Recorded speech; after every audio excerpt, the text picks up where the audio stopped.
Bonjour et bienvenue dans cette nouvelle vidéo. Aujourd'hui, on va parler des bonnes résolutions. Vous savez, la période s'y prête, on quitte 2019 pour arriver en 2020. Et peut-être que vous êtes déjà posé la question, quelles vont être mes bonnes résolutions pour l'année 2020?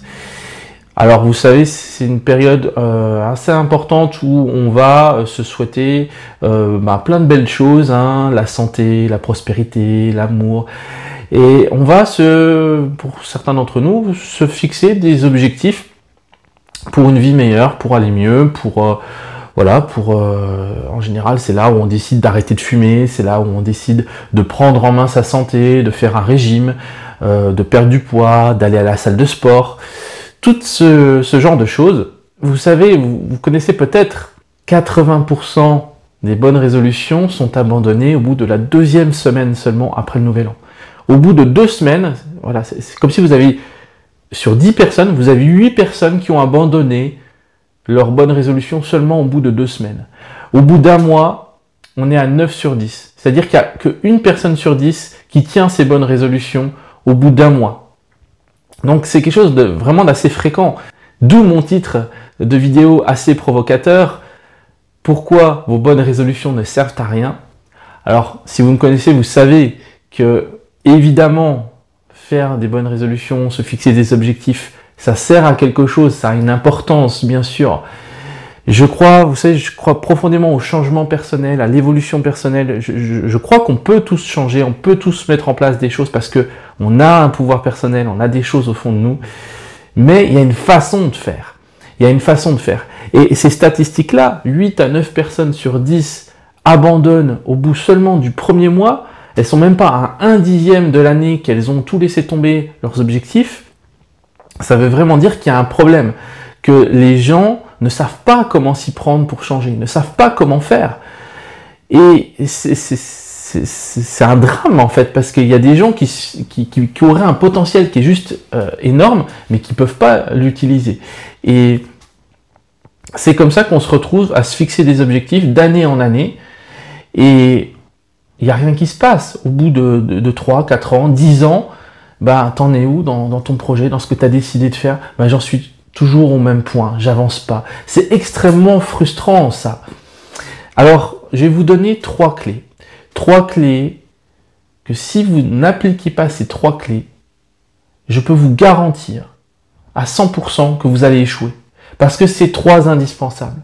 Si vous n'appliquez pas ces 3 clés, c'est sûr, vos bonnes résolutions resteront ce qu'elles sont, c'est-à-dire des résolutions, juste des vagues idées, et il n'y aura rien de concret, en fait.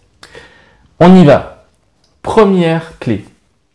Vous devez avoir des objectifs précis et limités. Si vous n'avez pas des objectifs précis et limités, ça ne va pas le faire.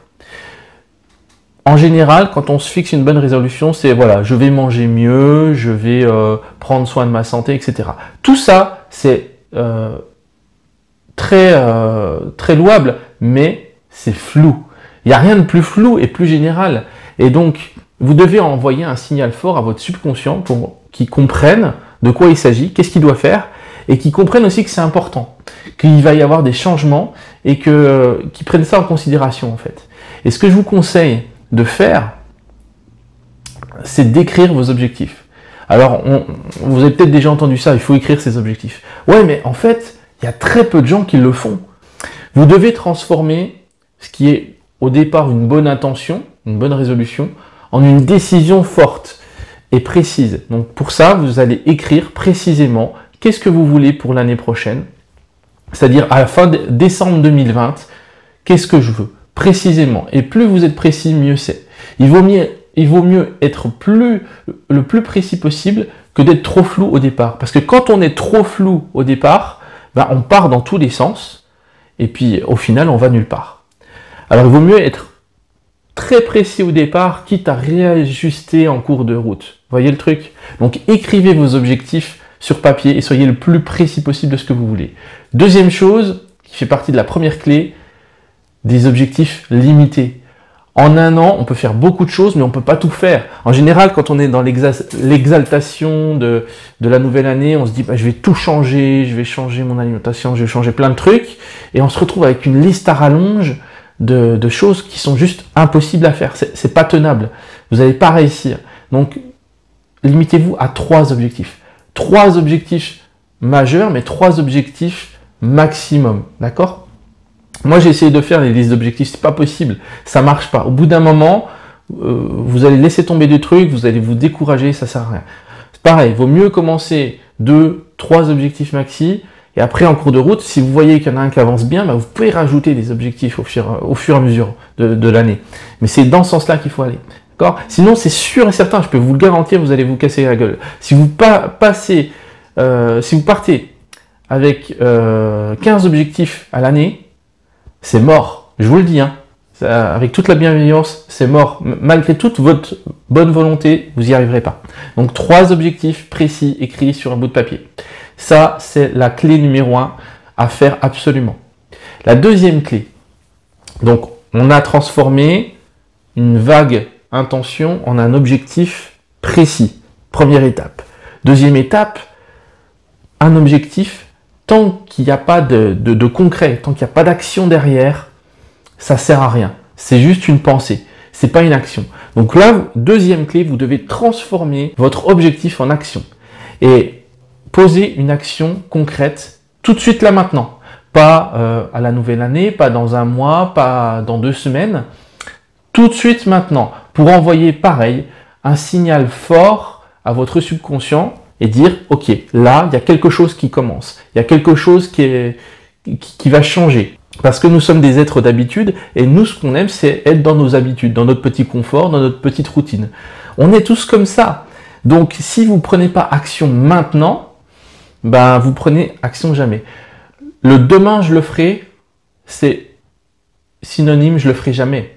Et c'est comme ça que je revois des gens, ben, vous en êtes où dans l'avancée de votre projet? Ben, je ne l'ai pas fait. Parce que j'ai toujours procrastiné, j'ai remis à demain. Mettez en place une action tout de suite. Tout de suite après la décision, je décide de faire ça, j'ai précisé, ok, quelle action, quelle est ma première action que je mets en place tout de suite là maintenant. Ça peut être je passe un coup de téléphone pour prendre rendez-vous à quelqu'un, ça peut être je m'inscris à la salle de sport, ça peut être je m'engage publiquement à atteindre tel objectif. Ça va vous engager, ça va vous forcer à vous mettre en action. Donc, transformer la décision en action. Ça, c'est la deuxième clé. Si vous ne le faites pas, ça ne marche pas, c'est mort. Dans 10 mois, vous y êtes encore en train de penser à vos objectifs. D'accord? Donc, faites-le, vraiment. Je vous encourage. Et la troisième clé, pareil, si vous n'avez pas cette compétence de base, vous n'allez pas réussir. Quelle est cette compétence de base? Eh bien, c'est la gestion émotionnelle. Parce que forcément, si vous mettez en place une action, ce qui est important, ça va être de répéter cette action dans le temps. Et vous allez être forcément confronté au cours du temps à des difficultés, à des obstacles qui ne sont pas prévus, à des doutes, à des interrogations, des peurs, toutes choses qui vont se mettre en travers de votre chemin. C'est ça, on n'obtient rien sans rien. Il y aura forcément des moments difficiles, des moments où vous n'aurez pas l'énergie, des moments où vous serez fatigué, des moments où vous n'aurez pas envie simplement de faire ce qu'il faut faire pour atteindre votre objectif. Donc dans ces situations-là, vous aurez besoin d'une compétence indispensable qui est la gestion émotionnelle. Et d'autant plus, donc ça c'est valable pour tout le monde, mais d'autant plus pour vous, si vous êtes une personne hypersensible. Qu'est-ce que c'est l'hypersensibilité? C'est d'être plus sensible que la moyenne aux fluctuations, variations émotionnelles. Donc forcément, vous allez avoir du mal à atteindre votre projet, à mener à bien votre projet jusqu'au bout, si vous n'êtes pas solide, carré, net sur la gestion émotionnelle. C'est-à-dire comment je gère mes frustrations, comment je gère mes peurs, comment je gère mes doutes, comment je continue à avancer malgré la fatigue, le doute, la frustration, toutes ces choses-là. Ça, c'est la compétence pour moi indispensable à développer pour les personnes hypersensibles et pour tout le monde en général. C'est ce qui va vous permettre de répéter des actions jour après jour jusqu'à l'atteinte de vos résultats, jusqu'à l'atteinte de votre objectif. Donc clé numéro 1, objectif précis et limité, pas plus de 3 objectifs à l'année. 2, transformer la décision en action en posant tout de suite une décision qui va vous engager. Et 3, développer cette compétence de gestion émotionnelle. C'est la clé fondamentale. Si vous n'avez pas ces 3 trucs-là, vous allez vous planter. C'est sûr, je peux vous le parier, je peux vous le jurer même. Donc voilà, si vous voulez gagner du temps, concentrez-vous sur ça.